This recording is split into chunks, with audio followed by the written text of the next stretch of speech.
Mengutip dari kejadian di hari itu, Aruna sudah beberapa hari ini mengikuti aktivitasku.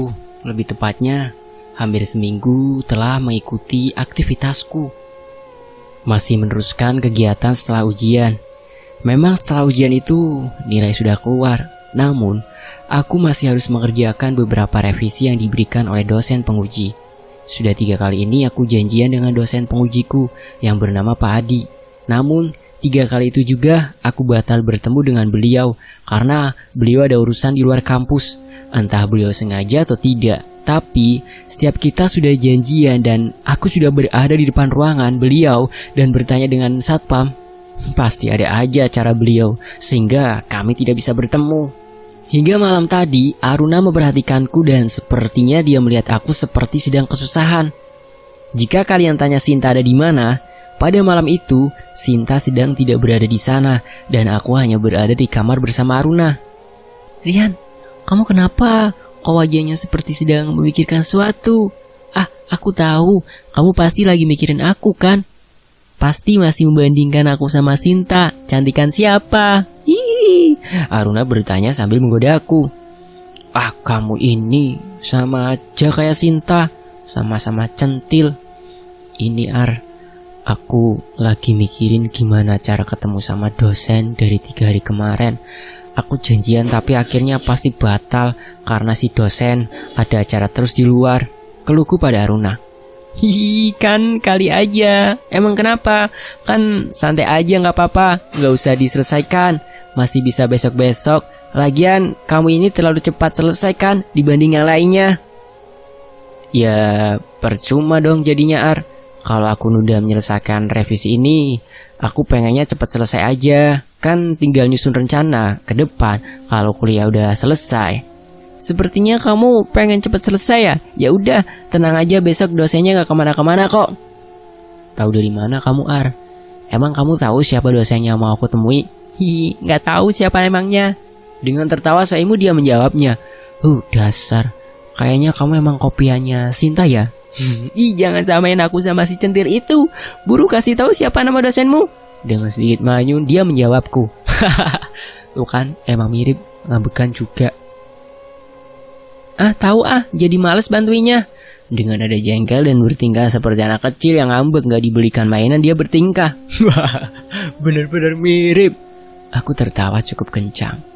Karena memang benar-benar mirip. Dia dengan Sinta, hanya saja mukanya lebih cantikan Sinta, tapi dia tetap imut. "Bener ya, mau nyamain terus. Aku gak jadi bantuin deh." Terlihat bibirnya semakin manyun seperti Sinta saat ngambek. "Iya ya enggak deh, tapi bantuin ya. Namanya Pak Adi," jawabku sambil menahan tawa. "Awas aja kalau masih nyamain aku sama dia." Dengan wajah kesal, dia melirikku. Tak lama setelah itu, semerbak wangi yang menandakan Sinta datang pun mulai tercium. Setiap Sinta dan Aruna datang, pasti akan memunculkan tanda berupa harum wangi. Namun wangi mereka berdua beda. Jika Sinta memiliki wangi yang sangat membuat aku nyaman, wangi Aruna ini wangi yang tercium seperti bunga yang sangat segar. Tapi aku lebih suka harum yang muncul dari pertanda Sinta datang, karena tidak ada yang menyerupai. "Hei kalian berdua, lagi ngapain tuh? Mau baru dateng?" Sinta datang dan menyapa kami. Jawab Aruna cuek. "Hai Sinta," aku menahan tawa karena tingkah Aruna seperti sedang ngambek.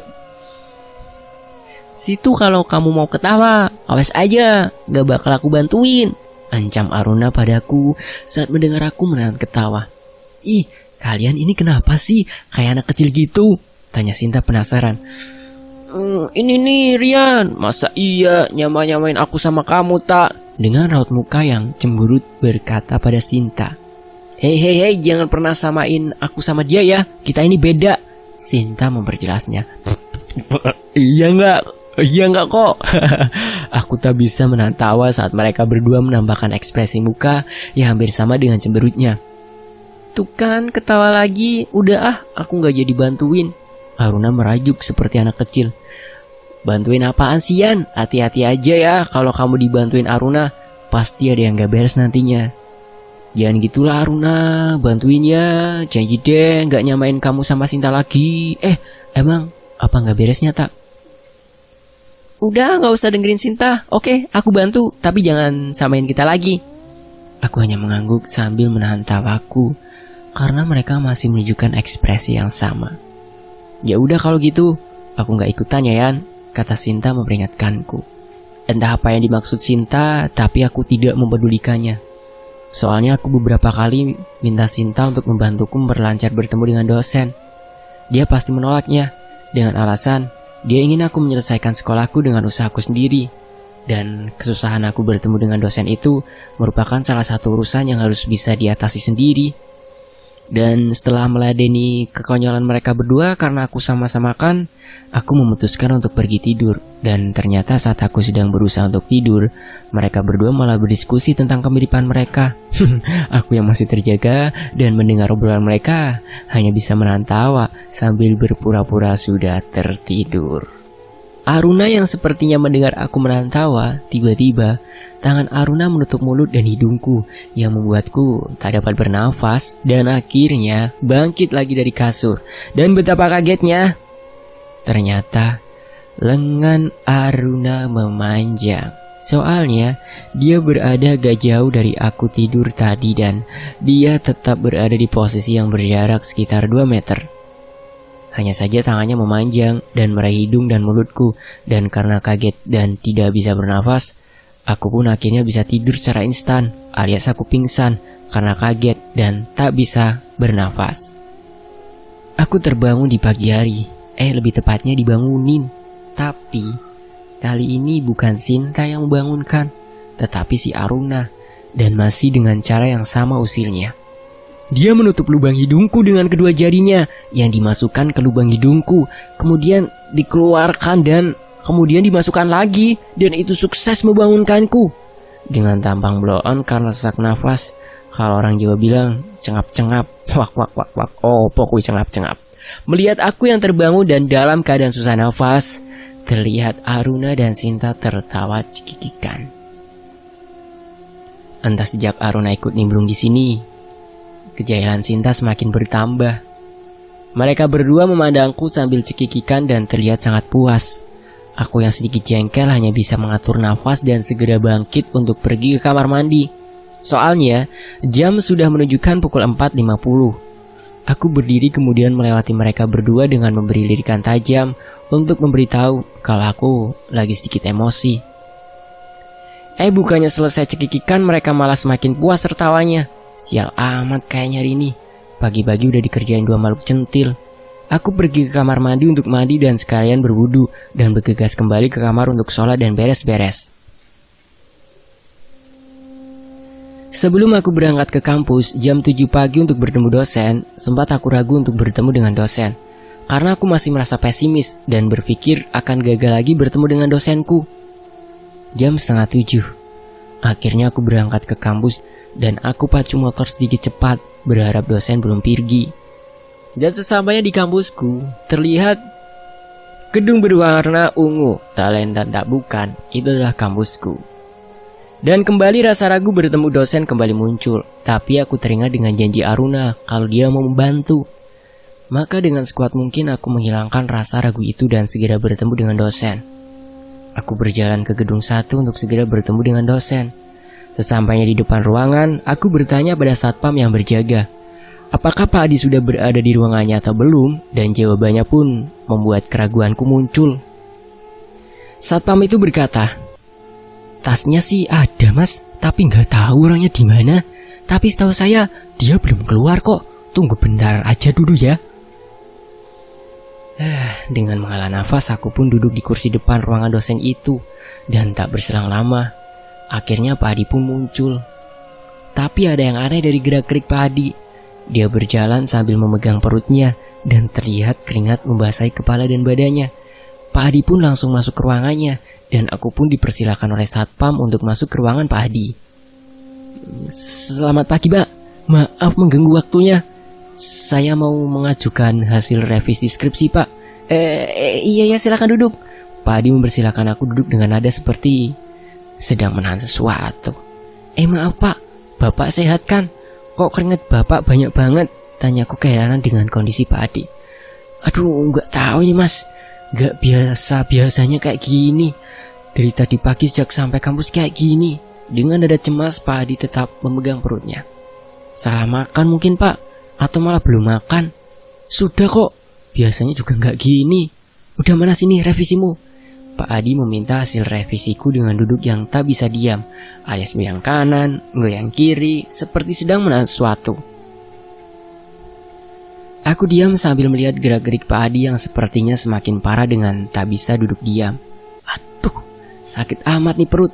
Udah kekuras abis kayaknya dalamnya. Bapak gak apa-apa atau mau saya panggilkan satpam buat bawain obat, Pak? Sudah gak usah. Oh iya, ini udah bener kok, saya tanda tangani saja. Pak Adi kemudian mendatangani revisiku dan memberikannya padaku. Setelah selesai aku pun berdiri dan kemudian menyalami Pak Adi dan berterima kasih. Pak Adi pun ikut berdiri dengan keringat yang semakin banyak. Dan saat Pak Adi berdiri dan menyalamiku, terdengar suara pet. Terlihat nih muka Pak Adi berubah seketika.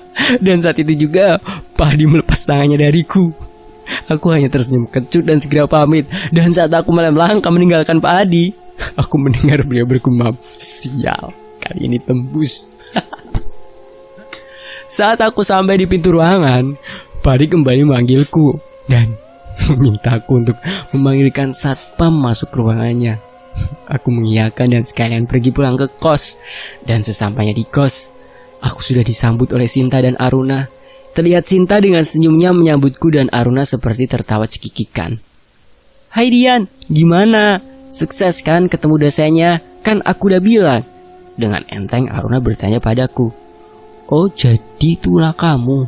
Kasihan lo Pak Adi, kamu ini ada-ada aja. Nah yang penting kan kamu berhasil ketemu dia kan? Hihihi.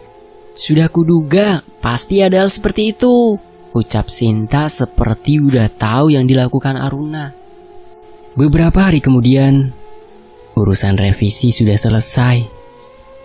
Aku tinggal menyelesaikan beberapa berkas yang harus dikumpulkan sebagai syarat mengikuti wisuda. Aku berencana mengerjakan berkas itu bersama dengan temanku, namun beda kelas, namanya Anggi. Si Anggi ini juga orang yang termasuk berpengaruh pada skripsiku. Aku mengerjakan skripsi dibantu dia. Dan begitupun aku membantu dia dalam mengerjakan skripsinya. Kebetulan skripsi kita memiliki topik bahasan yang hampir sama, yaitu tentang Arduino. Jadi, kita bisa saling bantu dalam membuat proyek. Ada satu saat mengerjakan berkas itu di kosan milik Anggi. Ya, walau dia cewek, tapi dia ngekos di tempat kos yang bebas untuk bertemu siapapun, asal tidak lebih dari jam 10 malam.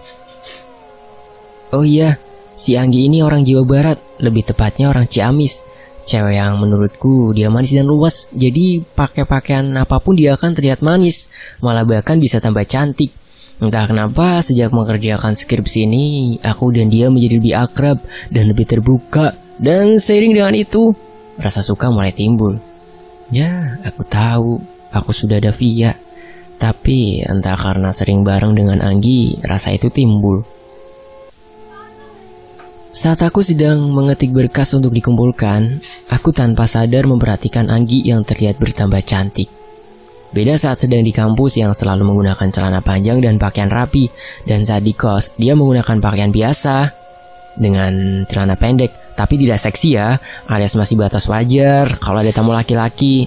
Tiba-tiba ada suara cewek mendehem dari arah luar. Karena kaget dengan suara itu, aku langsung pura-pura menulis lagi sambil menengok jam yang udah menunjukkan jam 10 kurang 5 menit malam hari. Tapi karena aku udah sering kesini sejak mengerjakan skripsi, aku jadi akrab dengan pemilik kos. Dan aku untuk malam itu meminta izin untuk bertamu sampai jam 11 malam. Seandainya belum selesai dan itu aku diizinkan oleh pemilik kos. Aku melihat Anggi yang sedang menulis juga sempat terpana. Dan saat itu juga suara itu muncul lagi dari arah luar. Aku merasa itu mungkin suara ibu kos di sini. Tapi kan aku tadi udah izin, pikirku. Karena tidak enak dengan kode itu, aku memutuskan untuk segera pulang dulu dan akan kesini lagi besok pagi agar bisa lebih cepat menyelesaikan tugas ini. Aku pun pamit pada Anggi. Gi, aku pulang dulu aja ya, gak enak udah jam 10. Nah, Tadi kan udah izin sampai jam 11, Yan. Kok malah mau pulang? Baru jam 10 nih. Iya sih, tapi dari tadi aku denger ada orang yang jadi aku ngerasa gak enak aja. Hah? Kapan? Aku gak denger itu. Barusan sama tadi. Udah 2 kali kok. Lah, bapak sama ibu kos kan tadi pergian. Kamu lupa apa? Tadi kan mereka pamitan sama kita. Aku kepikiran itu juga dan terus siapa tadi yang mengeluarkan suara itu? Sinta atau Aruna? Jelas tidak ya kalau keduanya. Setiap kemunculannya kan pasti ada harum wangi. Mungkin temanmu kali, Gi. Udah ya, aku pulang dulu aja. Gak enak sama teman-temanmu itu. Temenku juga udah pada pulang, Yan. Cuma ada satu yang gak pulang sih. Tapi dia lagi keluar. Ya, masa aku sendirian sih? Gak apa-apa kali, Gi. Apa kamu takut ya? Gak juga. Tapi kan jadi sepian kalau aku sendiri. Ya udah, ikut aku aja ke kosku. Bobo sana sekalian. Alah itu mah, malah keenakan kamu. Dan saat aku sedang berpamitan dengan Anggi, tiba-tiba ada suara keras dari luar. Brak! Suara yang mirip seperti seorang menutup pintu dengan keras. Aku dan Anggi langsung mengecek suara itu berasal dari mana. Aku dan Anggi mengecek ke setiap kamar dan rumah si pemilik kos. Anggi memegang tanganku dengan kencang karena ada yang aneh. Saat kita cek, tak ada tanda-tanda ada orang baru saja menutup pintu. Dan aku yang merasa emang ada yang aneh, langsung berpamitan dengan Anggi untuk pulang. Gi, udah ya. Aku pulang dulu. Kayaknya ada yang gak suka aku di sini. Lebih dari jam 10 nih. Ih, apaan sih kamu, Yan? Gak usah nakut-nakutin lah. Lagian ini kan gak ada siapa-siapa. Gak boleh pulang sebelum temanku balik. Anggi minta dengan wajah memelas dan mata mulai berkaca-kaca seperti mau nangis. Ya, jangan nangis lah. Ya udah, aku temenin. Tapi kita nunggu temenmu di luar aja ya, jangan di sini. Dia hanya mengangguk sambil menahan tangis karena takut. Aku dan Anggi pun berjalan keluar kos dan menunggu temannya di luar gerbang.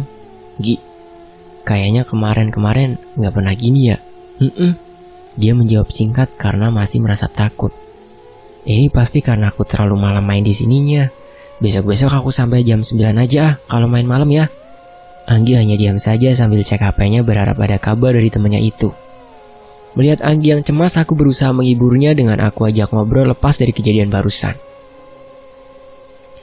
Setelah menunggu sekitar 10 menit, akhirnya teman Anggi kembali. Dan saat aku berpamitan lagi dengan Anggi, terlihat ada wajah lega dari Anggi. Entah dia memikirkan apa tadi. Yang pasti, dia kebingungan kalau temannya itu tidak pulang. Akhirnya aku pun berpamitan dan pulang meninggalkan mereka. Saat aku mulai beranjak pergi dengan motorku, aku melihat lewat spion kalau mereka tidak langsung masuk ke kos, namun mereka berbicara dulu di luar. Namun saat melihat spion, aku melihat ada yang ganjil. Aku seperti melihat ada sesuatu di balik pintu gerbang kosnya, yang hanya terlihat sebelah bagian saja dan itu pun tidak jelas dan aku tidak bisa memastikan itu apa atau itu siapa. Sesampainya aku di kos dan kubuka pintu, aku telah disambut oleh kedua makhluk centil, tapi hanya satu yang menyambutku dengan senyuman. Ya, itu si Aruna dan si centil Sinta. Entah kenapa dia seperti sedikit judes saat aku pulang. Hai cowok, udah pulang nih, udah puas mainnya. Hihihi, sapa Aruna dengan ganjen. Iya, aku hanya bisa menjawab kaku karena melihat ekspresi Sinta yang judes. Cengenges, sini duduk dulu kamu. Dengan judes Sinta menyuruhku. Ya ampun Sinta, dia kan baru pulang, udah mau diomelin aja, bel Aruna. Kamu cewek, numpang diam dulu. Kamu buruan duduk, cowok penakut. Iya, aku menahan tawa karena perkataan Sinta pada Aruna. Apa kamu ketawa-ketawa? Dibelain malah ngeledek. Wajah Aruna berubah cemberut. Kamu itu udah tahu punya Via, malah berani main di kos cewek sampai malam. Kan aku ngerjain tugas tak. Tapi aku tahu kamu ada rasa sesuatu kan? Gak bisa berkata-kata aku, kebergok sama dia. Sudah sana tidur dulu. Bentar lah tak, belum ngantuk. Aku mau tanya sesuatu dulu. Tadi waktu aku di sana aku ngelihat. Belum sampai aku selesai menceritakan hal yang terjadi tadi, tiba-tiba Sinta menonyor kepalaku dan secara instan aku berbicara tidak jelas dan rasa ngantuk ditambah pandangan pun mulai gelap. Dan aku mulai kehilangan kesadaranku. Aku mulai membuka mataku karena hawa di sekelilingku terasa sangat dingin. Dan saat mata sudah mulai terbuka, aku melihat Sinta berlalu keluar pergi meninggalkanku. Dan ternyata aku sudah berada di atas kasur dengan jam di HP sudah menunjukkan angka digital 4:30 menit. Ya, memang ini jam di mana Sinta membangunkanku. Tapi kenapa Sinta langsung pergi gitu aja dan menyalakan kipas angin dengan kecepatan full? Apakah karena semalam dia marah padaku? Aku menghiraukan sejenak pikiran tentang Sinta. Aku beranjak ke kamar mandi seperti biasanya untuk mengambil air wudhu. Dan setelah itu langsung aku melaksanakan kewajibanku. Urusan pagi hari pun selesai, tinggal sekarang kemana kedua cewek centil itu berada. Aku beberapa kali memanggil Sinta, namun tidak kunjung datang. Jam sudah menunjukkan pukul 6:30 pagi. Sedikit siang nanti aku berencana ke kosan Anggi lagi untuk melanjutkan pengurusan berkas yang semalam belum selesai. Tapi sebelum itu, pagi ini aku akan berkeliling komplek dulu untuk mencari penjual sate yang biasa aku beli. Sempat malas untuk keluar sebenarnya karena cuaca pagi ini tidak begitu bersahabat. Gerimis air hujan turun dengan manjanya dengan angin yang berembus pelan membelai tubuh ini. Tapi karena aku berniat untuk cepat ke kos Anggi, mau gak mau aku harus cari makan dulu untuk dimakan nanti sekalian membelikan Anggi. Aku pun mulai berkeliling komplek menggunakan mantel. Sempat khawatir juga takutnya si penjual sate gak mangkal pagi ini karena cuaca gerimis. Setelah beberapa menit berjalan, akhirnya aku sampai di sebuah perempatan di mana si penjual itu mangkal. Dan ternyata di sana dia nggak ada. Aku masih belum menyerah dan berharap bakal menemukan penjual sate itu. Dan saat aku mau berbalik arah, ternyata ada seseorang yang memanggilku dan ternyata si penjual sate. Dia pindah ke depan toko bangunan yang kebetulan belum hujan. Ya mungkin karena hujan makanya dia mangkal di sana. Aku memesan 2 porsi, kali ini untukku, bawa ke kos Anggi dan makan bareng di sana. Selesai dengan urusan tukang sate, aku langsung pergi kembali ke kos. Dan di sana Sinta telah menungguku duduk di atas kasurku. Wajahnya masih sama dengan saat aku kembali pulang dari kos Anggi semalam. Karena melihat wajahnya masih seperti itu, aku cuek saja. Dan aku hanya menaruh bungkusan sate di atas meja dan berniat untuk keluar lagi sekedar menenangkan pikiran karena takut diomeli si cewek centil. Tapi saat aku mau keluar, tiba-tiba pintu tertutup sendiri dengan keras. Ini sudah jelas ulah Sinta. Sinta kenapa sih? Pagi-pagi ini udah marah-marah aja. Kamu ini masih mau ke kos dia lagi? Kan semalam udah aku bilangin, aku gak suka. Karena kamu udah ada Via, dan Via itu udah bagus buat kamu. Sinta, aku ini ngerjain tugas di sana. Tugas apa? Tugas perasaan maksud kamu? Lah, ya tugas kampus kok. Malah perasaan sih gimana? Kan bisa ngerjain sendiri di sini. Ya nggak enak lah tak, dia udah bantu aku sejak awal skripsi. Masa iya aku nggak bantu dia sekarang? Pagi hari sudah disuguhi yang seperti ini. Akhirnya aku menjelaskan semua hal tentang Anggi dan bla bla bla. Pokoknya banyak yang aku jelaskan hingga akhirnya dia mau menerima penjelasanku dengan syarat. Oke, kamu boleh kesana, tapi ingat jaga perasaanmu. Kamu udah punya Via. Iya, tenang aja. Aku gak mau nyakitin perasaan siapapun. Lagian pikirku, aku kan pacaran dengan Via. Kok yang cemburu Sinta sih? Iya tak, Aruna mana ya? Kenapa nanyain dia? Kamu pengen gantiin aku sama dia? Oh gitu? Ya elah, belum juga aku jawab udah disamber duluan. Tanya aja, kan semalam masih di sini. Si centil itu lagi ada urusan. Besok paling kesini lagi. Aku menahan tawa karena si centil ngatain satunya si centil juga. Apa ketawa-ketawa? Udah sana, kalau mau berangkat aja. Tapi jangan pulang malam lagi. Dan satu lagi, aku gak mau ikut. Iya ini mau ganti celana, pergi dulu sana. Lagian yang mau ngajak kamu juga siapa? Kan enak berduaan aja. Alah biasanya juga aku di sini kamu cuek aja. Oh gitu ya, awas kamu ya. Tak, yang bener ini kejepit tak. Aduh, gak enak banget rasanya. Udah, ya ampun. Waduh, pecah dah ini tak. Waktu aku lagi berganti celana, tiba-tiba entah dengan cara apa Sinta menarik. Aduh. Padahal dia berada di jarak 2 meter dari aku. Akhirnya Sinta melepaskannya juga dengan wajah senyum puas. Setelah itu pun aku berangkat ke kosan Anggi dengan masih diguyur gerimis hujan yang tetap malu-malu. Setelah beberapa menit perjalanan, akhirnya aku sampai juga di kosan Anggi. Jam masih menunjukkan jam 8:30 pagi. Aku menuju ke kamar kos Anggi dan ku ketuk depan pintunya.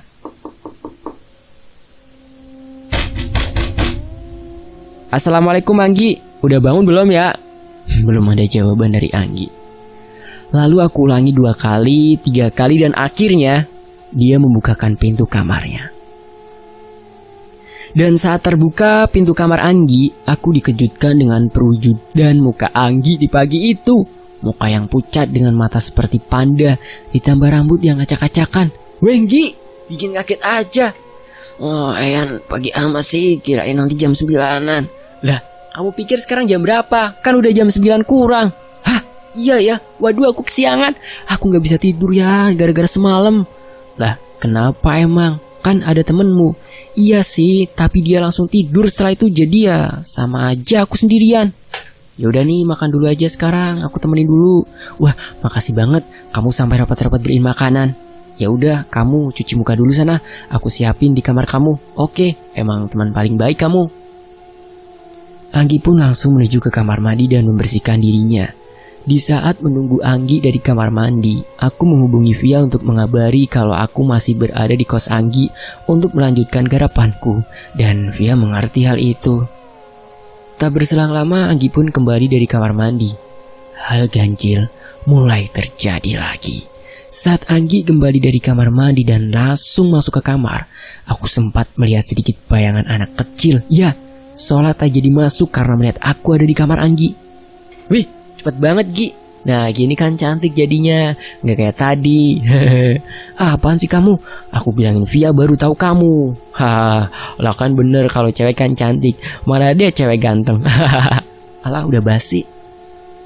Olak seperti itu Yan. Ya deh, udah sini makan dulu. Udah aku beliin sate nih. Wah makasih ya, jadi ngerepotin kan? Ah enggak. Barusan kamu dari kamar mandi sama siapa sih? Hah, ya sendirilah. Masa yang ngejak temen? Emang kenapa? Gak apa-apa, udah situ makan dulu. Ih kamu nih jangan bikin takut ah. Udah dibilang gak apa-apa, cuma iseng aja. Kita pun akhirnya makan pagi bersama sambil ngobrol hal-hal yang gak penting, sambil sesekali bercerita soal semalam. Beberapa menit kemudian akhirnya selesai juga kita sarapan pagi. Aku yang merasa mules karena habis makan. Memang dari awal aku berangkat, aku belum sempat setor, jadi ya akhirnya aku numpang buat merenung sejenak. Aku pergi ke kamar mandi yang ditunjukkan Anggi tadi. Aku melihat pintu kamar mandi dalam keadaan tertutup.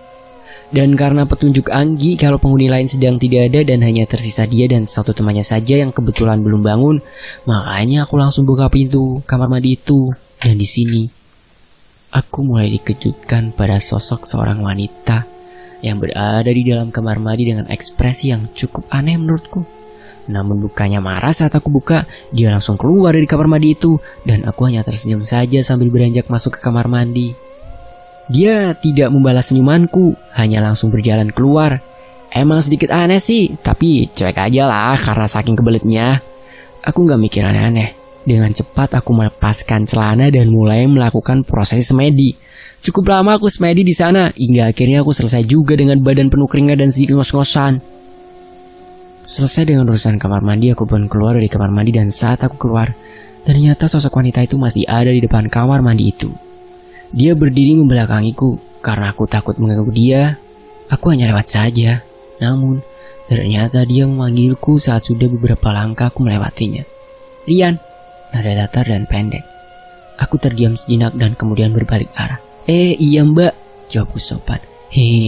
Dia hanya tersenyum kecil sambil menjulurkan tangannya. Aku kemudian membalas dengan menjulurkan tanganku dan akhirnya tanganku bersalaman dengan wanita ini. Sungguh terasa rasa dingin dari tangan wanita ini. Aku maklum karena emang cuaca masih dingin. Saat sedang bersalaman, tiba-tiba dia berbalik arah dan beranjak pergi meninggalkanku. Di sini, aku benar-benar merasa kaget karena... Kira-kira Mas Rian kaget karena apa ya? Cari tahu di bagian berikutnya ya. Terima kasih teman-teman sudah sejauh ini menyimak kisah dari Mas Rian ya. Dan tentunya apresiasi setinggi-tingginya nih buat Mas Rian dan admin undur diri. Wassalamualaikum warahmatullahi wabarakatuh. Tetap di Fakta Sejarah.